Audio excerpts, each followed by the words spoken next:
बिस्मिल्लाहिर्रहमानिर्रहीम। अस्सलाम वालेकुम स्टूडेंट्स, आई होप आप सब खैरियत से होंगे। आज हम डिस्कस करेंगे फेमिनिज़म मूवमेंट का पार्ट 2। प्रीवियस वीडियो में हमने बात की थी फेमिनिज़म की डेफिनेशन के बारे में, ओरिजिन के बारे में। उसके अलावा हमने डिस्कस किया था 3 waves of feminism and alien shorter के मोस्ट इम्पोर्टेंट 2 कॉन्सेप्ट्स को हमने डिस्कस किया था। आज की वीडियो में हम बात करेंगे types of feminism and major writers and their works. I hope previous video में आपने काफ़ी कुछ सीखा होगा। आज की वीडियो भी आप लोगों के लिए काफ़ी ज़्यादा इंपॉर्टेंट है। आपको दोनों पार्ट्स को लाजमी देखना है ताकि आपका कंप्लीट कॉन्सेप्ट क्लियर हो जाए। तो स्टूडेंट्स, सबसे पहले हम फर्स्ट टाइप ऑफ फेमिनिज्म को देख लेते हैं, जो कि है liberal feminism. Liberal feminism originate हुई थी एक लिबरल पॉलिटिकल थ्योरी से, जो कि इंस्पायर्ड थी फ्रेंच रेवोल्यूशन से। यानी कि उस टाइम पीरियड में इक्वालिटी थी और हर तरफ जो है वो ऑटोनमी, यूनिवर्सल राइट्स और इक्वल सिटीजनशिप थी और डेमोक्रेसी थी। यानी कि औरत को जो है वो इक्वली राइट्स दिए जा रहे थे। ठीक है। उसके अलावा लिबरल फेमिनिज्म जो है वो प्रमोट करती है फ्रीडम को, इंडिविजुअलिज्म को और इक्वालिटी को। लिबरल फेमिनिज्म का पर्पज़ हरगिज़ ये नहीं था कि सोशल स्ट्रक्चर को जड़ से ख़त्म कर दिया जाए, बल्कि सिर्फ ऑल जेंडर्स के लोगों को इक्वल प्रॉपर्टी राइट्स और इक्वल राइट्स दिलाना था। They focus on women's right for vote and their right to participate in governance. Liberal feminism का पर्पज़ था कि औरतों की राइट्स और उनके लिए अपॉर्चुनिटीज़ को एक्सपेंड किया जाए। लेजिस्लेशन के थ्रू इक्वल अपॉर्चुनिटीज़ पर फोकस किया जाना चाहिए। According to liberal feminism, society has a false belief that women are by nature less intellectually and physically capable than man. उनका लिबरलिज्म फेमिनिस्ट के अकॉर्डिंग सोसाइटी में ये फॉल्स बिलीव था कि औरतों को कम अकल समझा जाता था और मर्दों को ज़्यादा जो है वो ज़हीन समझा जाता था। They believe that all human are equally rational to perform any job. ये बिलीव रखते थे कि औरतें और मर्द जो हैं वो कोई भी जॉब परफॉर्म करने के लिए इक्वली रेशनल हैं, जबकि वहाँ पे जो मर्द थे उनको जज किया जाता था उनके मेरिट्स के थ्रू, जबकि वुमेन को उनकी सेक्स की वजह से उनकी एबिलिटीज़ को डीम्ड किया जाता था। They stress that man and women should have equal rights and women have equal opportunities as man. कहा जाता था कि औरतों को मर्दों के बराबर अपॉर्चुनिटीज़ मिलनी चाहिए। यानी कि सोसाइटी के अंदर जो है वो जेंडर इनइक्वालिटी नहीं होनी चाहिए, जबकि मर्दों और औरतों के लिए सेम राइट्स होने चाहिए, सेम अपॉर्चुनिटीज़ होनी चाहिए। Actually we can not eliminate gender oppression unless we change the society from the bottom up. कहा जाता है कि हम इस चीज़ को, जेंडर ऑपरेशन को ख़त्म नहीं कर सकते जब तक हम सोसाइटी को ठीक नहीं करेंगे। सोसाइटी के अंदर जब तक ये चीज़ नहीं आएगी कि औरतों को भी इम्पोर्टेंस दी जानी चाहिए, तब से जो है जेंडर ऑपरेशन को ख़त्म नहीं किया जा सकता। नेक्स्ट पॉइंट है liberal feminism first emerge between the 17th and 18th centuries. यानी कि 17th और 18th सेंचुरी के दरमियान में ये एमर्ज हुई थी वेस्टर्न कंट्रीज़ के अंदर, ताकि औरतों को लिबरल आइडियाज़ के साथ एजुकेट किया जा सके। और बाद में लिबरल फेमिनिज्म जो है ये पूरी दुनिया में फैल गई। The pioneer of liberal feminism are Mary Wollstonecraft, जो कि पैदा हुई थी 1759 के अंदर और 1797 में इनकी डेथ हुई थी। बहुत अहम किरदार था। उसके बाद आते हैं जॉन स्टुअर्ट मिल, जो कि 1806 में पैदा हुई थी, 1873 में इनकी डेथ हुई थी। और हैरी टॉयलर मिल आते हैं, जो कि 1807 में पैदा हुई थी और 1858 में इनकी डेथ हुई थी। ये तमाम जो लोग हैं ये पायनियर कहा जाता है इनको फेमिनिज्म का। ठीक है। Who acts for women rights and liberation, जिन्होंने औरतों के हकूक़ की बात की और वुमेन लिबरेशन पे फोकस किया। When the economic and social positions of European women was very low. यानी कि इन्होंने उस टाइम पीरियड में औरतों के लिए आवाज़ उठाई, जबकि औरतों का यूरोपियन कंट्रीज़ के अंदर बिल्कुल भी जो सोशल पोजीशन थी वो लो थी। ठीक है। उनको बिल्कुल हकीर समझा जाता था और उनको कोई भी राइट्स नहीं दी गई थी, जबकि उनको स्लेव समझा जाता था। उस टाइम पीरियड में इन लोगों ने लिबरल फेमिनिज्म को चलाया और औरत के हकूक़ के बारे में, औरत को आज़ादी दिलाने के बारे में बात की। मैरी वॉलस्टोनक्राफ्ट ने एक बहुत अहम बुक लिखी जिसका नाम था a vindication of the rights of the women. A vindication of the rights of the women developed by famous English author Mary Wollstonecraft 1792। यानी कि ये बुक जो थी इसको 18th सेंचुरी के अंदर लिखा गया। ठीक है। इसको लिखा था मैरी वॉलस्टोनक्राफ्ट ने, जो कि ग्रेट फेमिनिस्ट क्रिटिक है। इस बुक को फर्स्ट फेमिनिस्ट बुक भी कहा जाता है। इस बुक में कहा गया कि जो भी सोसाइटी है, जिस भी सोसाइटी में एक मर्द के जो भी राइट्स हैं वही राइट्स एक औरत के होने चाहिए। और सबसे अहम पॉइंट आपको याद रखना है कि मैरी वॉलस्टोनक्राफ्ट जो है इनको founding mother of British feminism भी कहा जाता है। लिबरल फेमिनिस्ट जो थे उन्होंने डिमांड की कि औरतों के लिए मर्दों के बराबर जो है वो राइट्स होने होने चाहिए, वोट के राइट्स होने चाहिए, ठीक है, reproduction and abortion and child health care for any reaction against sexual harassment.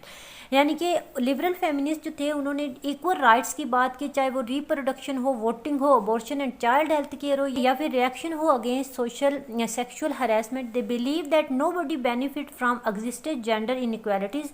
Liberal feminist ये बिलीव रखते थे कि इस जेंडर इनइक्वालिटीज़ की, ये जो मौजूदा जेंडर इनइक्वालिटीज़ हैं, इससे किसी को भी फ़ायदा नहीं है। Both man and women are harmed because the potential of female and males are like is suppressed. Feminist जो थे ये बिलीव रखते थे कि एग्जिस्टिंग जेंडर इनइक्वालिटीज से किसी को भी कोई फ़ायदा नहीं है, दोनों जो हैं औरत और मर्द जो हैं दोनों हार्म्ड है, because the potential of females and males alike is suppressed. यानी कि दोनों का जो पोटेंशियल है वो सप्रेस्ड है। Consequently many skilled member of the work force do not get the opportunity to develop their talent. कहा जाता था कि कोई भी जो है वो इस तरह से सप्रेशन से, ऑपरेशन से दोनों जो जेंडर हैं वो अपने टैलेंट को नहीं दिखा सकते, ठीक है, उनको अपॉर्चुनिटी नहीं मिल सकती कि वो अपने टैलेंट को दिखाएं। On the other hand a dual income family is more solvent than a single earning family. दूसरी बात ये उन्होंने की कि अगर एक फैमिली को रन करने के लिए डुअल इनकम होगी तो फैमिली को अच्छे तरीके से रन किया जा सकता है। तो काफ़ी चीज़ें लिबरल फेमिनिस्ट जो थी उन्होंने पेश की, को लाया जाए और इक्वालिटी को लाया जाए, ना कि ये इनका पर्पस था कि मर्दों को टोटली जो है वो ख़त्म किया जाए, स्ट्रक्चर से निकाल दिया जाए, बल्कि वो कहते थे कि ऑल जेंडर्स के जो लोग हैं उनके लिए इक्वल राइट्स होने चाहिए, ठीक है, तमाम ह्यूमन बींग्स के लिए इक्वल राइट्स होने चाहिए, चाहे वो राइट्स एजुकेशनल हों, इकोनॉमिकल राइट्स हों, रिलीजियस राइट्स हों, कोई भी राइट्स हों, वो मर्दों और औरतों के लिए इक्वल होने चाहिए। आई होप आपको लिबरल फेमिनिज्म अच्छे से समझ आया होगा। नेक्स्ट टाइप ऑफ फेमिनिज्म है मार्क्सिस्ट फेमिनिज्म। मार्क्सिज्म एक पॉलिटिकल फिलोसफी है led by left wing people, inspired and founded by the two great German philosopher Karl Marx and Friedrich Engel. Karl Marx पैदा हुए थे 1818 में और 1888 में इनकी डेथ हुई थी, ठीक है। फ्रेडरिक एंगल जो कि 1820 में पैदा हुए थे और 1895 में इनकी डेथ हुई थी, and is generally refer to as the economic theory of the history. Marxism जो है इसको economic theory of the history भी कहा जाता है। मार्क्सिज्म के ऊपर मेरी डिटेल्ड वीडियो भी मौजूद है, आप उसको देख सकते हैं, ठीक है। कैपिटलिस्ट जो है has created two major social classes. First class थी bourgeois, which is the owner of the mean of social production, and the second was proletariats, which is the employer of wage labor। यानी कि दो classes थी, ठीक है। एक class थी बोर्जियास जिनको रिच पीपल कहा जाता है, यानी कि इंडस्ट्रियलिस्ट जो थे, कैपिटलिस्ट थे, और दूसरी क्लास जो थी वो प्रोलेटारिएट्स थे, यानी कि लेबर क्लास जो थी, जो कि अपनी लेबर को सेल करती थी, और जो बोर्जियास थे वो लेबर क्लास की जो मेहनत थी उससे जो है फ़ायदा लेते थे, जितनी भी अर्निंग होती थी उसमें से कुछ हिस्सा पोर्ट्रेट्स को देते थे और बाकी का हिस्सा खुद रखते थे। Which is the employer of wage labour having no means of production of their own, जिनका अपना कोई प्रोडक्शन का जरिया नहीं था, यानी कि सबजुगेट थे in all affairs of socio economic life. The bourgeoisie make profit from the exploitation, यानी कि जो भी काम प्रोलेटारिएट्स करते थे, जितना भी काम करते थे, वो जो बोर्जियास थे वो उनसे फ़ायदा लेते थे और ख़ुद प्रॉफिट कमाते थे और उनको कुछ हिस्सा दे देते थे, यानी कि इनकम के तौर पे उनको कुछ हिस्सा देते थे, जबकि ज़्यादा से ज़्यादा उनकी मेहनत से वो फ़ायदा उठाते थे, ठीक है। ये थी मार्क्सिज्म। और मार्क्सिस्ट फेमिनिज्म जो है ये डिस्कवर हुई थी 1970s के अंदर, which focus on the dismantling of capitalism and way to liberate women that explain the roots of women's oppression from a class point of view. यानी कि मार्क्सिज्म के अंदर अगर मार्क्सिस्ट फेमिनिज्म की बात करें तो क्लास व्यू पॉइंट से हम वुमेन ऑपरेशन की बात हुई है। Actually Marx has never developed a theory of gender. Karl Marx जो थे उन्होंने जेंडर बेस्ड थ्योरी जो है वो डेवलप नहीं की थी, and his contribution in feminism is an indirect procedures. यानी कि अगर हम देखें तो इन्होंने खुद से कोई भी फेमिनिज्म की जो थ्योरी है वो इंट्रोड्यूस नहीं करवाई, कोई थ्योरी ऑफ जेंडर जो है वो डेवलप नहीं की। उनका ये जो एक कंट्रीब्यूशन है फेमिनिज्म के अंदर, ये एक इनडायरेक्ट प्रोसीजर है। Due to the rise of capitalism, feminism जो है उसने इस तरह के टूल प्रोवाइड किए थे, इस तरह की कैटेगरीज को एनेबल किया था सोसाइटी में कि वो जेंडर, क्लास और इस तरह की जो एंटी कैपिटलिज्म है उसके बारे में इकट्ठा सोचे। यानी कि कोई भी डिफरेंस नहीं होना चाहिए, जेंडर डिफरेंस नहीं होना चाहिए, क्लास डिफरेंस नहीं होना चाहिए, बोर्जियास एंड पोर्ट्रेट्स, यानी कि कोई भी गरीब अमीर का कोई भी डिफरेंस नहीं होना चाहिए और ना ही कोई जेंडर डिफरेंस होना चाहिए। Marxist feminism have observed that oppressions on women is visible at home, environment, work place and social life due to economic, social and business reasons. यानी कि अगर देखा जाए तो मार्क्सिस्ट फेमिनिज्म जो है, मार्क्सिस्ट फेमिनिस्ट जो हैं वो कहते हैं कि औरत को जो है वो हर जगह पर ऑप्रेस किया जा रहा है, चाहे वो घर हो, चाहे वो वर्क प्लेस हो या फिर सोशल लाइफ हो। इकोनॉमिक, सोशल और बिजनेस रीजंस की वजह से औरत को जो है वो सप्रेस किया जाता है। They believe that women are oppressed by capitalism and gender inequality. वो कहते थे कि औरतों को जो है वो कैपिटलिज्म की वजह से और जेंडर इनइक्वालिटी की वजह से जो है वो ऑप्रेस किया जाता है। और अगर कैपिटलिज्म ख़त्म हो जाएगी और सोशलिज्म होगी तो औरतों को जो है ऑप्रेस नहीं किया जाएगा, यानी कि किस तरह से भी जो है वो इनइक्वालिटी नहीं रहेगी, ना फिर जेंडर में ना ही कैपिटलिज्म में। यानी कि हर तरह से जो है गरीब अमीर का फ़र्क ख़त्म हो जाएगा, जेंडर का फ़र्क ख़त्म हो जाएगा अगर माशरे में टोटल सोशलिज्म होगी। तो आई होप आपको मार्क्सिस्ट फेमिनिज्म की अच्छे से समझ आई होगी। अभी हम बात करते हैं रेडिकल फेमिनिज्म के बारे में। रेडिकल का मतलब है रूट, और रेडिकल फेमिनिज्म जो है ये एक मूवमेंट है जो कि 1960s में अपेयर हुई थी। ठीक है, पहले ये न्यूयॉर्क के अंदर और बोस्टन के अंदर थी, लेकिन बाद में यूएसए और यूरोप में भी फैल गई। On the basis of the idea that patriarchy is the main cause of discrimination and operation of women. अगर हम रेडिकल फेमिनिज्म को पढ़ें तो हमें पता चलता है कि रेडिकल फेमिनिज्म ने मेल साइकोलॉजी और बायोलॉजी जरिए से औरत के दबाव को टारगेट किया है। रेडिकल फेमिनिज्म के अकॉर्डिंग औरतें तभी अपने आप को इस सिस्टम से निकाल सकती हैं जब उनको ये फील होगा, जब वो ये कंसिडर कर लेंगी कि डोमिनेटिंग पैट्रियार्कल सिस्टम में वो रह रही हैं। ठीक है, रेडिकल फेमिनिज्म के अकॉर्डिंग कोई भी अल्टरनेट उन्हें नज़र नहीं आता सवाए इसके कि टोटली अपरूट किया जाए, टोटली मर्दों से ब्रेक किया जाए। ठीक है, उनको लगता है कि मर्द ही औरत के दुश्मन है। ठीक है, और मर्दों से औरतों को इक्वालिटी छीनने के लिए वो किसी भी हद तक जा सकती हैं। उसके अलावा radical feminism see the societies as patriarchal, जैसा कि मैंने पहले बात की कि ये समझती थी रेडिकल फेमिनिज्म के मुताबिक टोटल जो सोसाइटी थी वो पैट्रियार्कल थी और हर तरह से मैन जो था वो रूल कर रहा था। Man are ruling class and women are the subject class, यानी कि औरत जो है वो सब्जेक्ट क्लास थी और मर्द जो थे उनको रूलिंग क्लास कहा जाता था। कहती थी कि औरतें जो हैं वो ना सिर्फ मर्दों के बराबर हैं बल्कि वो मोरली उनसे सुपीरियर हैं और पैट्रियार्की की जगह पे मैट्रियार्की होनी चाहिए। They want to transform the women life and the society through radical actions.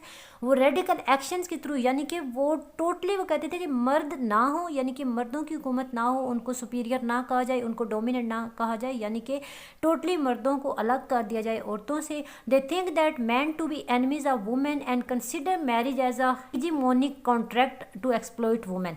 उनको लगता था कि औरतों को जो है वो टोटली मर्दों से अलग कर दिया जाना चाहिए, मर्दों को वो औरतों के दुश्मन कहा करते थे और उनको लगता था कि शादी जो है उसी शादी के कॉन्ट्रैक्ट के ज़रिए ही औरतों को ज़्यादा से ज़्यादा सप्रेस किया जाता है, उनको जो है वो कमतर समझा जाता है, उनको एक्सप्लॉइट किया जाता है। तो रेडिकल फेमिनिज्म ने जो है वो अपरूटिंग ही इसका बेहतरीन हल पाया। अगर हम सोशलिस्ट फेमिनिज्म की बात करें, socialist feminism is a vibrant intellectual and political current that has come and gone, यानी कि it has risen to produce a creative synthesis of debates in the late 1960s about the roots of oppression of women.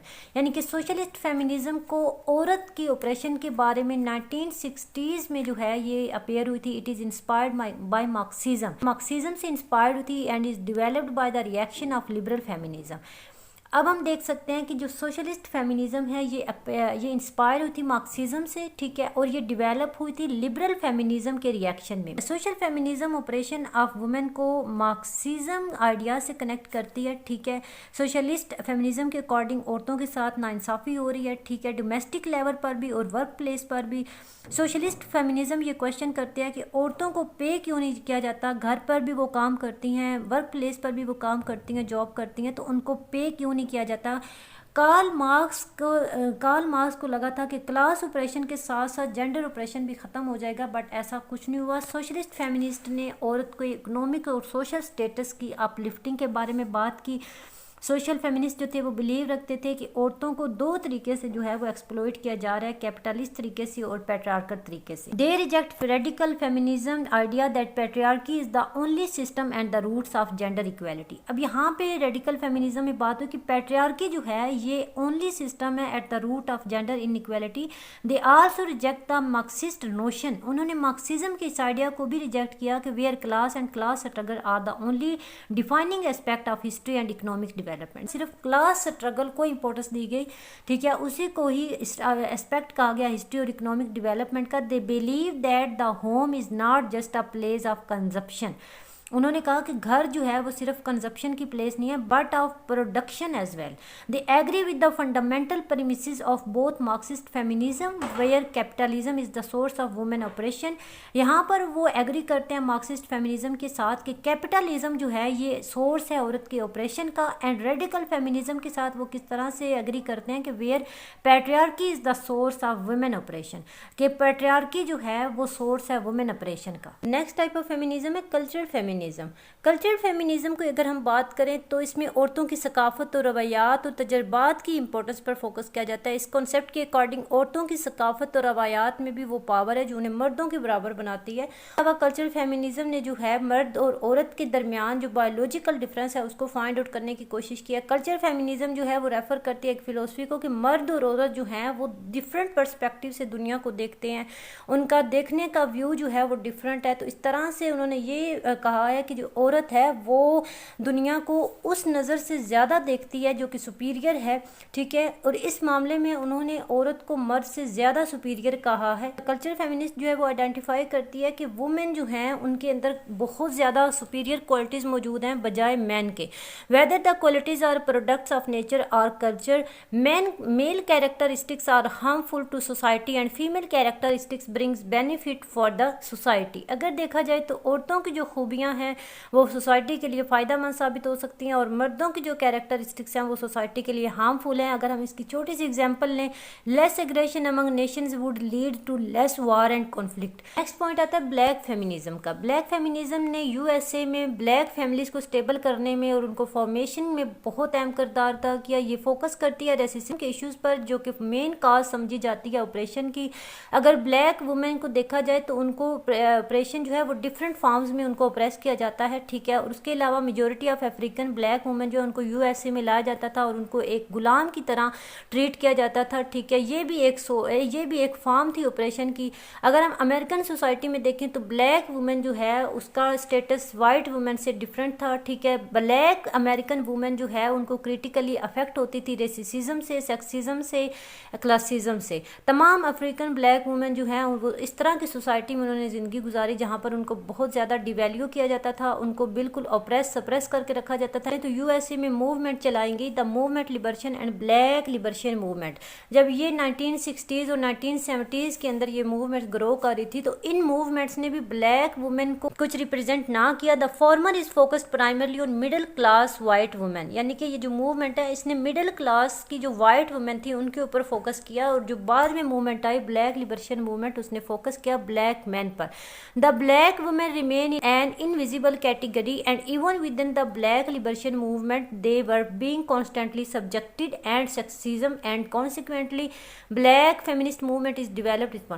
यानी कि अगर हम देखें तो जो बाद में मूवमेंट स्टार्ट हुई ब्लैक लिबरेशन मूवमेंट, इसने भी ब्लैक वुमेन को कोई ख़ास जो है वो तवज्जो ना दी, यानी कि औरतों को उसी तरह से सप्रेस किया जा रहा था, इसी तरह से रेसिज्म का निशाना बनाया जा रहा था। तो इस सब के नतीजे में ब्लैक फेमिनिस्ट मूवमेंट जो है वो डेवलप हुई। Liberation of black women requires freedom for all people. Black women जो थी, लिबरेशन जो थी ब्लैक वुमेन की, ये रिक्वायर करती थी फ्रीडम के तमाम लोगों के लिए आज़ादी होनी चाहिए, which will end the racism sexism and class oppression, जो कि ख़त्म कर देगी सेक्सिज्म को और क्लास ऑपरेशन को। The movement believed that the moral and social climate which perceived women as second class citizen needed to change and women should be free to define their own individual identity as part of human society. इस movement का जो है ये मकसद था कि औरत को भी वही मकाम मिलना चाहिए, ठीक है, लिबरेशन ऑफ ब्लैक वुमेन में, यानी कि औरत को भी वही मकाम मिलना चाहिए जो एक मर्द को है, और वो जो है उसके अलावा औरत का जो एक सेकंड क्लास सिटीज़न के तौर पे औरत को ट्रीट किया जाता है उस सब को ख़त्म करना चाहिए, और हर इंडिविजुअल जो है, हर इंडिविजुअल आइडेंटिटी जो है वो खुद डिफ़ाइन करे अपने आप को सोसाइटी के अंदर, और हर इंसान का चाहे मर्द है चाहे औरत उसका एक अलग मकाम है, और उनको ये आज़ादी होनी चाहिए कि वो अपने आप को मनवा सकें, अपनी टैलेंट को मनवा सकें। आई होप आपको टाइप्स ऑफ फेमिनिज़म अच्छे से समझ आई होंगी। तो स्टूडेंट्स अभी हम बात करते हैं फेमिनिस्ट राइटर्स के बारे में और उनके वर्क्स के बारे में। मोस्ट इम्पॉर्टेंट पार्ट है, आपको ये समझना ज़रूरी है कि फेमिनिज़म की जो राइटर्स थी उनके जो वर्क्स थे, ठीक है, उनमें सबसे पहले हमारे पास आती हैं Charlotte Bronte, best known for her 1847 novel Jane Eyre. हम शार्लेट ब्रोंटे की डेट ऑफ बर्थ देखें तो 1816 में पैदा हुई थी और 1855 में इनकी डेथ हुई थी। इंग्लिश नावलिस्ट हैं और पोइट हैं और इनका एक मोस्ट इम्पॉर्टेंट वर्क है जिस काम की वजह से ये जानी जाती हैं वो है जेन आयर। ये एक स्ट्रगल है अचीव करने की इक्वालिटी को और ओवरकम करने की ऑपरेशन को, यानी कि ऑपरेशन को ओवरकम करना और इक्वालिटी को अचीव करना इसका पर्पस था और ये हम इसको एक फाइट कह सकते हैं पैट्रियार्की के अगेंस्ट। नेक्स्ट हमारी राइटर हैं जेन ऑस्टन, जो कि मोस्ट इंपॉर्टेंट राइटर हैं, ठीक है, best known for her romance novel particularly pride and prejudice and sense and sensibility. Pride and prejudice इनका सेकंड नावल था, ठीक है, जेन ऑस्टन ने इसको लिखा जो कि पब्लिश हुआ था 1813 के अंदर। It is a novel of manner, यानी कि इसको नावल ऑफ मैनर भी कहा जाता है। एंड सेकंड इनका नावल था sense and sensibility. Next most important feminist writer है Mary Wollstonecraft, best known for her work of vindication of the rights of women. बहुत अहम बुक इन्होंने लिखी, इस बुक का नाम है vindication of the rights of women. ये सबसे पहली किताब थी जिसको फर्स्ट फेमिनिस्ट बुक कहा जाता है, जो कि 18th सेंचुरी में लिखी गई। इस बुक में इन्होंने कहा कि जो भी किसी सोसाइटी में एक मर्द के राइट्स हैं वो ही राइट्स औरत के भी होने चाहिए। और एक अहम पॉइंट जो है, मैरी वोllstonecraft को founding mother of British feminism भी कहा जाता है। नेक्स्ट हमारी राइटर हैं Virginia Woolf, one of the most prominent literary figure of the 20th century with novels like Mrs Dalloway and to the lighthouse. Virginia Woolf जो है feminism के time period की मोस्ट इंपॉर्टेंट नॉवलिस्ट हैं, ठीक है, और अपने novels की वजह से जानी जाती हैं, specially to the lighthouse and Mrs Dalloway. To the lighthouse जो इनका नावल है 1927 के अंदर ये नावल पब्लिश हुआ था, ठीक है। उसके अलावा मिसेस डॉल्वे है जो कि 1925 के अंदर जो है पब्लिश हुआ था। नेक्स्ट हमारी मोस्ट इंपॉर्टेंट राइटर है टोनी मॉरिसन, जो कि अपने नावल बिलवर्ड की वजह से जानी जाती हैं, ठीक है, और ये एक ऐसा नावल है जो कि एक पुलिट्जर प्राइज विनिंग नावल है, ठीक है। नेक्स्ट राइटर है Maya Angelou, best known for her autobiographical novel I know why the caged bird sings which detail her childhood, ठीक है। माया एंग्लियो जो मोस्ट इंपॉर्टेंट राइटर हैं, उनका अपने एक ऑटोबायोग्राफिकल नावल की वजह से फेमस है, I know why the caged bird sings. Next George Eliot, best known for her novels the mill on the Floss, आप सब ने इसको पढ़ा होगा, Silas Marner and Middlemarch which deal with the social outsider with political system in small towns. ये तो थी कुछ मोस्ट इंपॉर्टेंट फेमिनिस्ट राइटर्स और उनके वर्क्स। आई होप आपको अच्छे से समझ आए होंगे। इसी के साथ ही आज की वीडियो ख़त्म होती है। आई होप आपने एंजॉय किया होगा और आपको तमाम पॉइंट्स फेमिनिज्म के अच्छे से क्लियर हुए होंगे। वीडियो आपको कैसी लगी कमेंट सेक्शन में ज़रूर बताएं। वीडियो को लाइक कर दिया करें, चैनल को सब्सक्राइब कर लें, बेल आइकन का बटन दबा लें ताकि जैसे ही नई वीडियो अपलोड हो आप लोगों को नोटिफिकेशन मिल जाए। नेक्स्ट वीडियो तक अपना रखिएगा ढेर सारा ख्याल। मिलते हैं अगली वीडियो में। अल्लाह हाफिज़।